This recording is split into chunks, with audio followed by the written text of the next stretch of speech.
Gandhi to Rajiv Gandhi, but that seems unlikely to bail him out at this juncture. Even prior to this, when he was really bidding for a cabinet berth to get into the Union cabinet 2 years ago, he had stepped down as City Congress chief. He had had a very successful tenure as City Congress chief, but he had stepped down. He had walked away because he wanted to make a bid at the centre, and he was given some pretty plump portfolios at that time. This will be seen as a huge tantrum, and it's not clear how he will be accommodated in the party. All right. Well, Priyanka and Sandeep, thanks a lot for that. And we're going to look at the overall impact that this cabinet reshuffle has had now as we focus on our big debate tonight. And I feel funny when I say this now. Has this reshuffle had a major impact, or is it a missed opportunity? Depends now on how you define impact.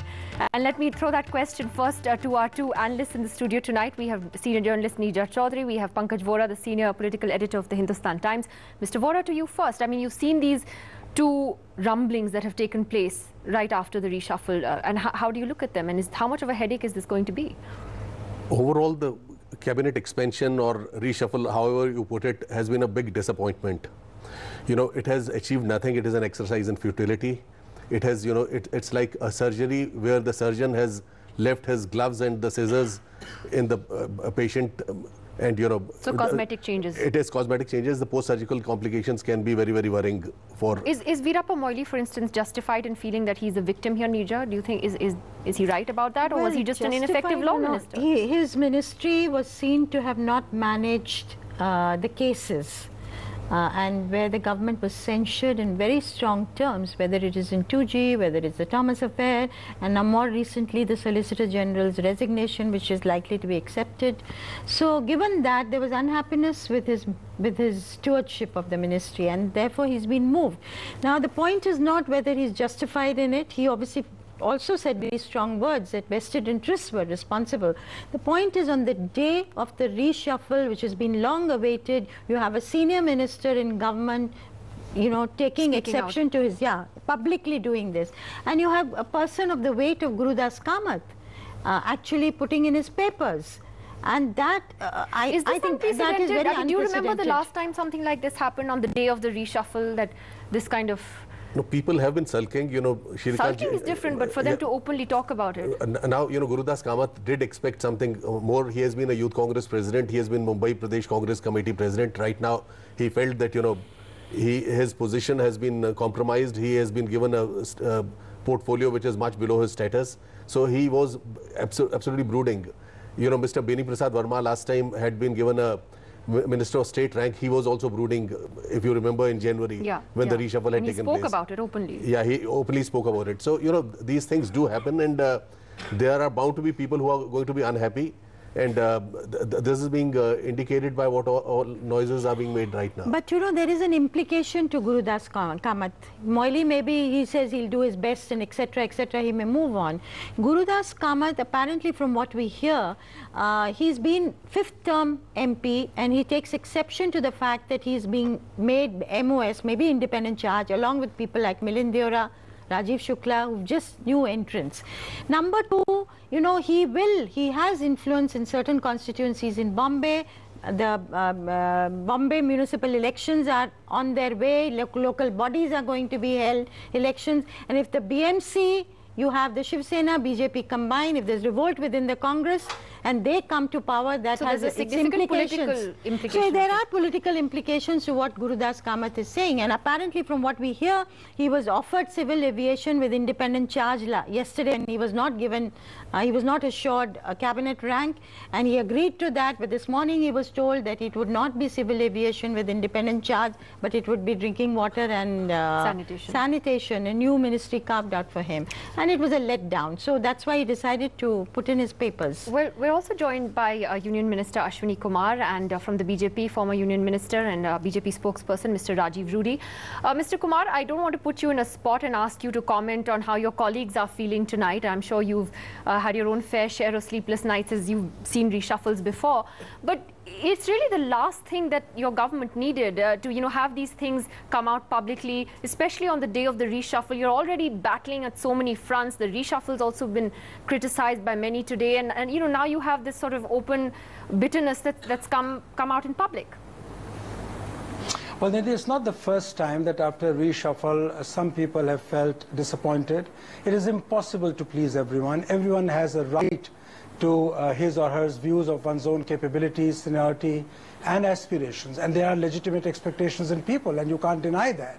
But please understand, every cabinet formation is an exercise which is extremely complex, and particularly so when you are in a coalition situation. The room of maneuverability is limited.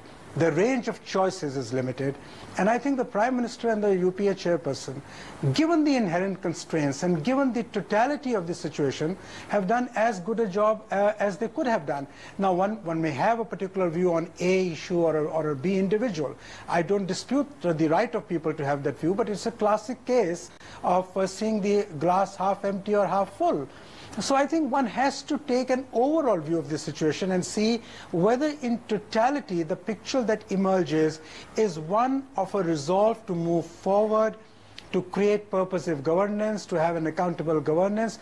I think one singular message of this reshuffle is that the Prime Minister is now trying to put the right people in the right job and making them accountable for what is in their charge. And that is why he's rationalized portfolios, he has distributed portfolios in a manner which in his judgment would serve the nation well. You're saying now, it's one merit-based. can have a different view, but that is his prerogative. Okay, taking a look and taking off from what you said, taking a look at the big picture, then Mr. Rudy, today you said that you felt this cabinet reshuffle was a damp squib. But while it wasn't a spectacular change in the cabinet, it wasn't exactly a minor reshuffle either. There have been some steps that have been taken. So is it a complete damp squib? Can you put politics aside for a moment and look at it a little more objectively and say, okay, there was a couple of good steps taken? Well, what was expected out of this cabinet reshuffle and what background?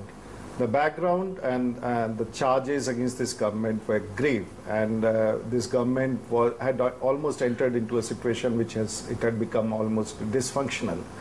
Now, this was an opportunity for the Prime Minister to do a new rejig for the whole system and give a projection that, look, we mean business. Now, what is there so exciting about this, which he's been saying, because in January he said that the major reshuffle is due, and he has done the reshuffle, the much acclaimed and the much awaited reshuffle. But where is that inspiration in this reshuffle? Where is that whiff of fresh air coming out? Is there because this was an opportunity. The government has been charged with so much of corruption, inefficiency, misgovernance. Now this is a time to remove 20 people, put some new faces, get some new initiatives there. I don't think there is anything which we can talk about. In fact, it's a wastage of time even discussing this cabinet reshuffle now in the evening, because nothing has happened. There is a small induction of a couple of new faces. Right. But there were many good faces in the ministry. Like people like us expected Jyotiraditya Scindia. We expected Manish Tiwari. We expected a couple of other people to come in. Something which could have given a completely charged up the Congress party. That's I just want to ask Mr. Ashwini Kumar this, that one of the things that's baffling is that there are still a lot of important ministries that have been left, as additional charges. For example, civil aviation is not a full-fledged portfolio. Minority affairs, water, still additional charges. HRD. Then, Mr. Sibbal's portfolios are still, telecom and HRD. He's got both. So it's kind of baffling. We know the Prime Minister says he's kept 2 berths vacant for the DMK, but, what about the rest?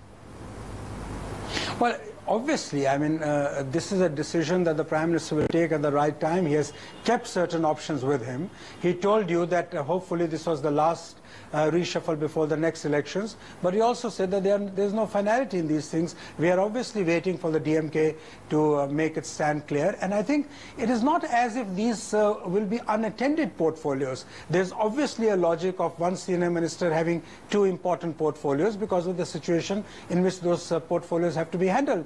But these are best left to the judgment and the prerogative of the Prime Minister. He has an overview of things. He has consulted with the UPA chairperson. I'm just asking you that, for example, for a ministry like civil aviation, which Mr. Rudy was the civil aviation minister before, you have Air India, which is bleeding at the moment. You have this huge crisis in the airline sector. Surely that deserves a full-fledged minister, not additional charge. Yes, but the fact is that whether it is an additional charge or a permanent charge, the ministry functions as effectively as it does. So there's nothing in terminology. For the moment, you have the incumbent minister in charge of the two ministries, and just because it is described as an additional charge does not mean that the minister is not going to give its full attention. You had a point to make. Now, well, I do not know how Mr. Kamath was under the impression that he would be given civil aviation. Because you see, pardon me for putting it that way, the Prime Minister's office basically is in charge of the Civil Aviation Ministry, because we know how it is being operated and how, because Mr. Valya Ravi has scheduled a meeting of the Consultative Committee on the 19th. And if he had an inkling that is not going to continue, then he would not have got that meeting of the Consultative on the 19th. And the situation which is there in the civil aviation sector, which needs more reforms, which needs more initiatives, is absolutely been left with with Mr. Valya Ravi having two portfolios. That means how serious is the government? You look at it, the HRD with Mr. Sibbal. Now there are 7 important bills pending in Parliament with the standing committee and otherwise, which needs the intervention and a personal involvement of the HRD minister. So the government is possibly is clueless, as even I can, pardon me for putting that, even the Prime Minister seems to be clueless when he conducted this exercise. Okay, because, I have to take a break. Jairam Ramesh, I'm going to come to that. I'm going to come to that, Mr. Rudy. I'm going to have to take a break. I'm going to come to that and look